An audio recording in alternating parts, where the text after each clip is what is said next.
អរគុណព្រះអង្គសម្រាប់នៅថ្ងៃនេះដែលយើងនៅតែមានឱកាសក្នុងការដែលបន្តនៅព្រះបន្ទូលរបស់ព្រះអង្គជាមួយគ្នាថ្ងៃនេះដែរយើងនឹងសិក្សាជាមួយគ្នាពាក់ព័ន្ធទៅលើនឹងប្រធានបទពិធីលៀងព្រះអង្គម្ចាស់តើបងប្អូនបានធ្លាប់ឮអំពីពិធីនេះដែរឬទេហើយធ្លាប់ឃើញនៅទេហើយថាតើពិធីលៀងព្រះអង្គម្ចាស់នេះគេធ្វើឡើងនៅពេលណាជាពិតអញ្ចឹងយើងនឹងមើលជាមួយគ្នាថាអ្វីជាពិធីលៀងព្រះអង្គម្ចាស់ហើយពិធីនេះមានតាំងពីពេលណាមកបើសិនជាយើងនិយាយអំពីពាក្យថាលៀងស៊ីលៀងឬក៏ពាក្យថាជប់លៀងណាដែលភាសាខ្មែរយើងតែងតែប្រើគឺយើងសំដៅដល់កម្មវិធីដែលជួបជុំក្នុងការដែលពិសាបរិភោគភោជនាអាហារផ្សេងជាមួយនឹងគ្នាការបរិភោគនោះហើយគឺជាហៅថាពិធីស៊ីលៀងឬក៏ជប់លៀងអីចឹងទៅហើយបើសិនជាយើងកន្លែងមើលនៅក្នុងព្រះគម្ពីរវិញយើងឃើញដូចគ្នាដែរយើងឃើញថាពិធីលៀងព្រះអង្គម្ចាស់នេះគឺគេសម្ដៅនៅពេលដែលព្រះយេស៊ូវបានជួបជុំសិស្សរបស់ព្រះអង្គចុងក្រោយមុនពេលដែលព្រះអង្គត្រូវបានគេបញ្ជូនទៅឆ្កាងនោះគឺព្រះអង្គបានមានពិធីជប់លៀងចុងក្រោយឬក៏ការបរិភោគអាហាររាត្រីចុងក្រោយជាមួយនឹងសិស្សរបស់ព្រះអង្គហើយពេលនឹងហើយគឺជាពេលវេលាមួយដែលព្រះអង្គបានជួបជុំបានបង្រៀនបានបរិភោគផងហើយនឹងផ្ដែផ្ដាំនឹងណែនាំផ្សេងពីព្រោះយើងដឹងហើយថាជាការពិតមុនពេលដែលនរណាម្នាក់នឹងចាក់ចេញប្រហែលជាគាត់មានមេរៀនល្អសម្រាប់ផ្ដែផ្ដាំនឹងការបង្រៀនហើយតើអត់ពេលអ្នកទាំងអស់គ្នាបែកណាគេម្នាក់ដូចគ្នាបន្ទាប់ពីយើងមានការជប់លៀងឬក៏អីហើយយើងនឹងនិយាយផ្ដែផ្ដាំឬក៏ហាញអំពីអីដែលជាសេចក្តីនឹករលឹកឬក៏អីដែលយើងចង់ចាំពីគ្នាចឹងដូចគ្នាដែរនៅពេលដែលព្រះអង្គបានបរិភោគជាមួយសិស្សរបស់ព្រះអង្គនេះជាពេលនោះព្រះអង្គក៏បានបង្រៀនមេរៀនខ្លះទៅជាមួយនឹងពួកសិស្សរបស់ព្រះអង្គហើយក៏ជាអីមួយដែលព្រះអង្គសពហារតីឲ្យអ្នកដែលជឿព្រះអង្គនឹងបានធ្វើពិធីលៀងព្រះអង្គម្ចាស់នេះដែរ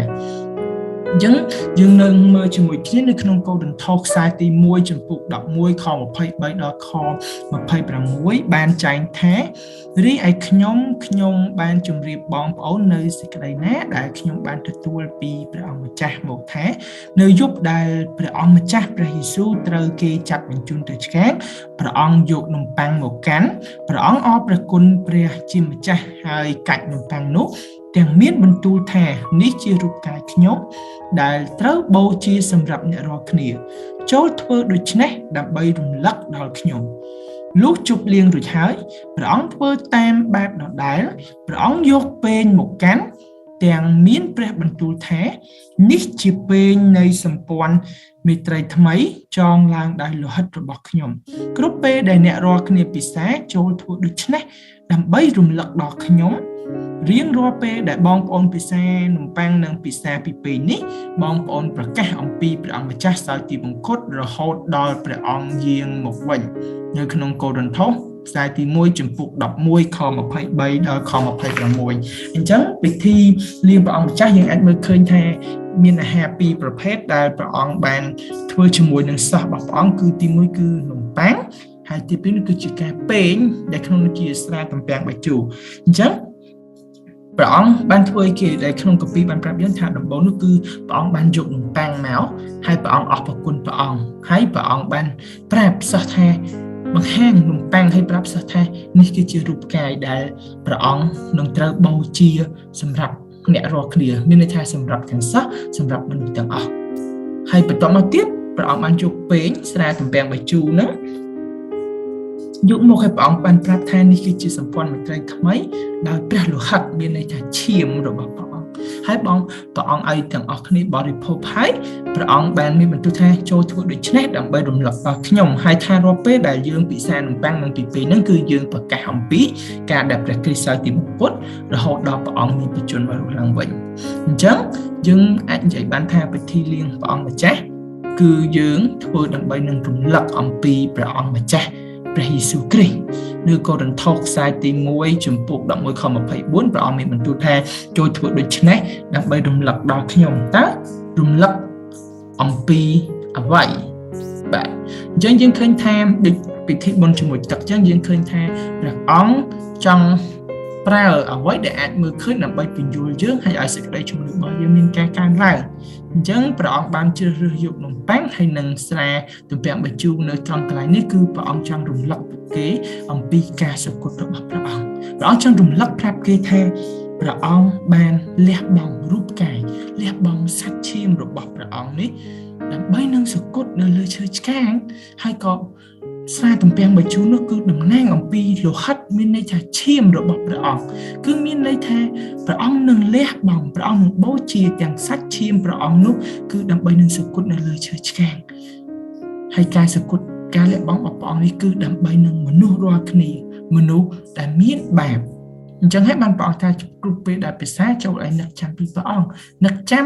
អំពីអ្វីដែលព្រះអង្គបានលះបង់ហើយឲ្យដែលលះបង់ដ៏ធំធេងនោះគឺជារូបកាយនិងសាច់ឈាមរបស់ព្រះអង្គដែលព្រះអង្គរងទុក្ខវេទនានោះឯងដូច្នេះពិធីលៀងព្រះអង្គម្ចាស់គឺអាចយើងបាននិយាយបានថាគឺជាការរំលឹកអំពីអីដែលព្រះអង្គបានធ្វើលើឈើឆ្កាងរំលឹកអំពីការលះបង់របស់ព្រះអង្គគឺពោលជារូបកាយហើយនិងជាព្រះលោហិតរបស់ព្រះអង្គដែលបានធ្វើដែលបានផ្ដល់ចំពោះយើងដើម្បីឲ្យយើងអាចរួចផុតពីបាបបានហើយមួយទៀតនោះយើងក៏អាចនិយាយបានថាពិធីលៀងព្រះអង្គម្ចាស់គឺជាការសម្ដែងនឹងការរួបរวมនឹងព្រះយេស៊ូវគ្រីស្ទនៅក្នុងយូហានចំពុក6ខ56បាទនៅក្នុងខគម្ពីរនេះបានចែងថាអ្នកណាពិសាសាច់និងលោហិតរបស់ខ្ញុំអ្នកនោះស្ថិតនៅក្នុងខ្ញុំហើយខ្ញុំក៏ស្ថិតនៅក្នុងអ្នកនោះដែរជាការពិតតាមពិតអាហារស្រាទំពាំងបាយជូរនិងនំប៉័ងគឺជាអីដែលជនជាតិយូដាគេបរិភោគហើយបងប្អូនបានដឹងហើយថាអាហារគឺជាគ្រឿងមួយយ៉ាងដែលទ្រទ្រង់រាងកាយរបស់មនុស្សជាចាំបាច់ហើយមនុស្សត្រូវការលូតលាស់មនុស្សត្រូវការធំធាត់ដោយការដែលញ៉ាំអាហារទាំងអស់នោះចូលទៅក្នុងការប្រៀបធៀបនេះក៏ជាការមួយដែលបង្ហាញអំពី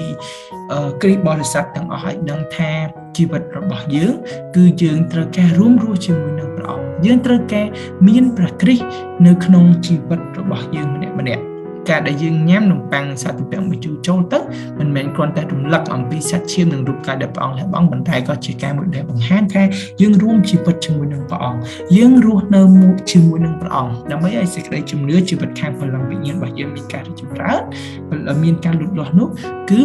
យើងត្រូវការនៅជាប់ជាមួយនឹងព្រះគ្រីស្ទដែរអញ្ចឹងយើងបានជាព្រះអង្គឲ្យធ្វើពិធីលៀងព្រះអង្គម្ចាស់នេះគឺចង់ប្រាប់ថាបងប្អូនមិនមែនរស់នៅតែម្នាក់ឯងទេប៉ុន្តែបងប្អូនត្រូវការរស់ដោយរួមជីវិតជាមួយនឹងព្រះគ្រីស្ទហើយចូលដល់ចំណុចទី3នោះ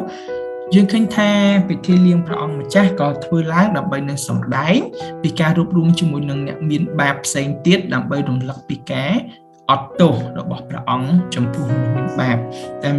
នៅក្នុងកូរិនថូសចំពុក1ខ10រហូតដល់ខ17អញ្ចឹងមិញយើងបានរៀនមកថាការរួមជាមួយព្រះគ្រីស្ទប៉ុន្តែមេរៀនចំណុចនេះគឺបានប្រាប់ថាយើងមិនមែនរួមតែជាមួយនឹងព្រះគ្រីស្ទទេប៉ុន្តែយើងរួមជាមួយនឹងបងប្អូនរបស់យើងដែលឯទៀតបងប្អូនរួមសេចក្តីជំនឿរបស់យើងដែរនៅក្នុងកូរិនថូសខ្សែទី1ចំពុក10ខ17បានចែងថាមាននំប៉័ងតែមួយប៉ុណ្ណោះទោះបីយើងមានគ្នាច្រើនក្តី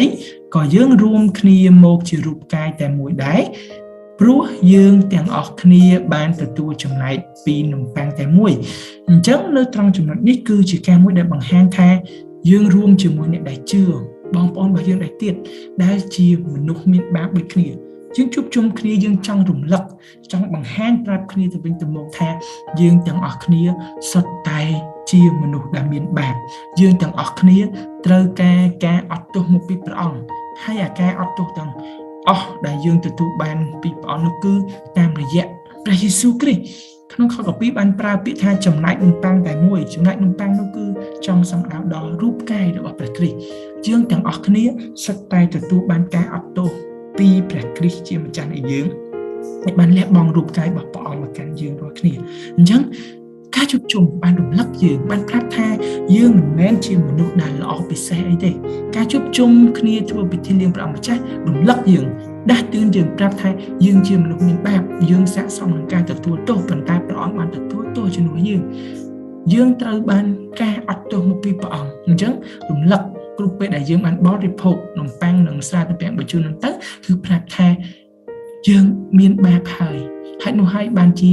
ព្រះអង្គបានអត់ទោសឲ្យយើងតាមរយៈការដែលលះបង់បច្ចុប្បន្នរបស់ព្រះអង្គជំនួសយើងដែរហើយយើងចូលចំណុចមួយទៀតយើងឃើញថាពិធីលៀងព្រះអង្គម្ចាស់នោះ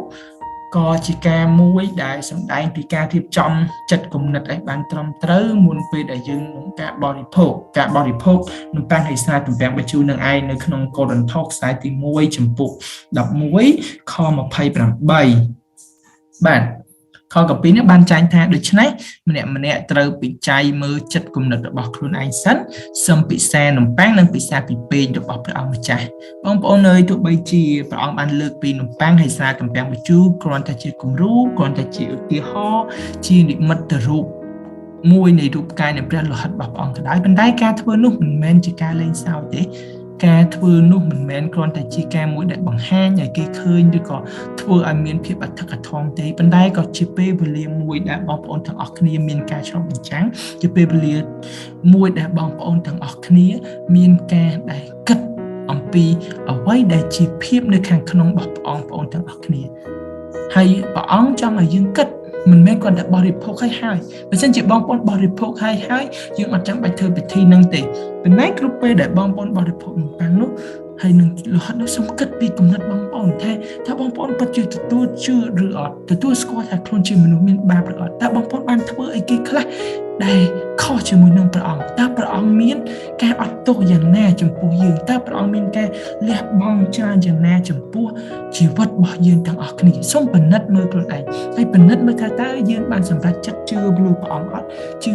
ហើយដើរតាមព្រះអង្គអត់ជឿថាការលះបង់របស់ព្រះអង្គនឹងគឺជាការអត់ទោសបាបរបស់ព្រះអង្គមានចំពោះយើងអត់យើងត្រូវការពិនិត្យមែនតើយើងសូមយកពេលដែលយើងលៀងព្រះអង្គម្ចាស់នោះអាចជាពេលដែលបងប្អូននឹងអធិដ្ឋានទៅកាន់ព្រះអង្គនិយាយទៅកាន់ព្រះអង្គពិចារណាអំពីអីដែលបងប្អូនបានធ្វើពិចារណាអំពីចិត្តគំនិតរបស់ខ្លួនឯងសូមបរិភោគហើយរំលឹកដោយការអរព្រះគុណព្រះអង្គរំលឹកអរព្រះគុណអំពីអីដែលបងប្អូនទទួលបានពីព្រះអង្គនោះហើយជាការដែលយើងលៀងព្រះអង្គម្ចាស់យើងគិតយ៉ាងត្រឹមត្រូវជាមួយនឹងព្រះអង្គមុនពេលដែលយើងនឹងបរិភោគទាំងនំប៉័ងនិងទំពាំងបញ្ជូរនោះអញ្ចឹងហើយបានភាគច្រើននៅក្នុងព្រះវិហារនីមួយៗមុនពេលដែលយើងយកនំប៉័ងនិងសាទំពាំងបញ្ជូរគឺតែងតែលើកទឹកចិត្តឲ្យបងប្អូនមានការអធិដ្ឋានជាមុនសិនដើម្បីបងប្អូនមកសិនចឹងគិតឲ្យត្រេះរិះពិចារណាអំពីអីដែលព្រះអង្គបានធ្វើចំពោះយើងហើយមួយទៀតនោះចូលដល់ចំណុចមួយទៀតនោះយើងឃើញថាការដែលយើងធ្វើពិធីលៀងព្រះអង្គម្ចាស់នោះក៏ជាការមួយដែលគិតអំពីអនាគតគឺយើងគិតនៅពេលដែលព្រះយេស៊ូវគ្រីស្ទយាងត្រឡប់មកវិញម្ដងទៀតអញ្ចឹងមិនយើងគិតពីអតីតកាលយើងគ្រាន់តែពិចារណាអំពីអីដែលយើងបានធ្វើអំពីអីដែលព្រះអង្គបានធ្វើប៉ុន្តែព្រះអង្គអត់បានចប់ត្រឹមនោះទេព្រះអង្គឲ្យយើងគិតអំពីអនាគតមានន័យថាគិតអំពីពេលវេលាដែលព្រះអង្គនឹងយាងវិលត្រឡប់មកម្ដងទៀតនៅក្នុងម៉ាកុសចំពុក14ខ25ដែលបានចែងថាខ្ញុំសូមប្រាប់អ្នករាល់គ្នាឲ្យដឹងច្បាស់ថាខ្ញុំនឹងមិនពិសាស្រាទំពាំងបាយជូរទៀតឡើយរហូតដល់ថ្ងៃដែលខ្ញុំនឹងពិសាស្រាទំពាំងបាយជូរថ្មីនៅក្នុងព្រះរាជព្រះអង្គម្ចាស់អញ្ចឹងនៅក្នុងខកពីនេះគឺចង់សម្ដៅដល់ការដែលព្រះគ្រីស្ទនឹងយាងត្រឡប់មកវិញម្ដងទៀតការដែលនគររបស់ព្រះអង្គបានយាងមកកាលថ្ងៃចុងក្រោយដែលអ្នកដែលជឿព្រះអង្គអ្នកដែលដើរតាមព្រះអង្គបានជួបជុំគ្នាហើយយើងឃើញថាពេលវេលានោះហើយគឺជាពេលវេលាដែលយើងមានអំណរសប្បាយជាមួយនឹងគ្នាយើងពិសាស្រាទំពាំងបាយជូរថ្មីរបស់ព្រះអង្គមានន័យថាជីវិតដែលពោរពេញទៅដោយអំណរជីវិតដែលអត់មានទុក្ខព្រួយឬទេអញ្ចឹងយើងគិតយើងឃើញថាជាការមួយដែលបង្ហាញមើលឲ្យយើងមើលឃើញតាំងពីការដែលព្រះអង្គលះបង់បង្ហាញអំពីកិច្ចការដែលព្រះអង្គបានធ្វើចំពោះយើងហើយបង្ហាញអំពីអ្វីដែលនឹងត្រូវកើតឡើងបន្ទាប់ទៀតអញ្ចឹងគ្រប់ពេលដែលបងប្អូនពិសានំប៉័ងនិងសាទំពាំងបញ្ជូរសូមនឹកចាំថាថ្ងៃមួយព្រះអង្គនឹងយាងត្រឡប់មកវិញហើយគឺជាថ្ងៃចុងក្រោយដែលយើងមានអំណរជាមួយនឹងព្រះអង្គនៅអកលជានិច្ចមែនបាទយើងសរុបមកវិញយើងឃើញថាពិធីលៀងព្រះអង្គម្ចាស់គឺទីមួយនោះការបរិភោគដែលយើងរំលឹកអំពីរូបកាយនិងព្រះលោហិតគឺឈាមនឹងដែលព្រះគ្រីស្ទបានបូជាសម្រាប់យើងលះបង់សម្រាប់យើងដោយព្រះអង្គសគត់នៅលើឈើឆ្កាងហើយក៏ជាការមួយសម្ដែងថាយើងបានរួបរวมជាមួយនឹងព្រះគ្រីស្ទយើងរួមនៅរស់នៅជាមួយនឹងព្រះអង្គយើងបង្ហាញថាជីវិតរបស់យើងមានត្រូវការព្រះគ្រីស្ទក្នុងជីវិតហើយទី3នោះគឺរំលឹកពីអំពើបាបដែលនឹងត្រូវអត់ទោសពីព្រះប្រាប់យើងថាយើងមានបាបហើយ ដូច្នេះហើយយើងត្រូវការការលះបង់ព្រះអង្គបានលះបង់សម្រាប់យើងបានបង្ហាញថាយើងមិនមែនជាមនុស្សដែលល្អពិសេសអស្ចារ្យទេហើយមួយទៀតនោះក៏ជាការចងចាំពីការយាងមកវិញរបស់ព្រះគ្រីស្ទដែរព្រះអង្គនឹងមិនទៅរហូតទេប៉ុន្តែព្រះអង្គនឹងយាងត្រឡប់មកវិញហើយយករាជរបស់ព្រះអង្គទៅជាមួយហើយឲ្យយើងមានអំណរពាក់ព័ន្ធជាមួយនឹងពិធីស៊ីលៀងមានន័យថាភាពរីករាយភាពកំសាន្តអំណរយ៉ាងពិតប្រាកដជាមួយនឹងព្រះអង្គនៅក្នុងនគររបស់ព្រះអង្គនៅថ្ងៃចុងក្រោយដែរអរគុណមេរៀនរបស់យើងចប់តែប៉ុណ្ណេះសូមព្រះអង្គប្រទានពរដល់បងប្អូនទាំងអស់គ្នា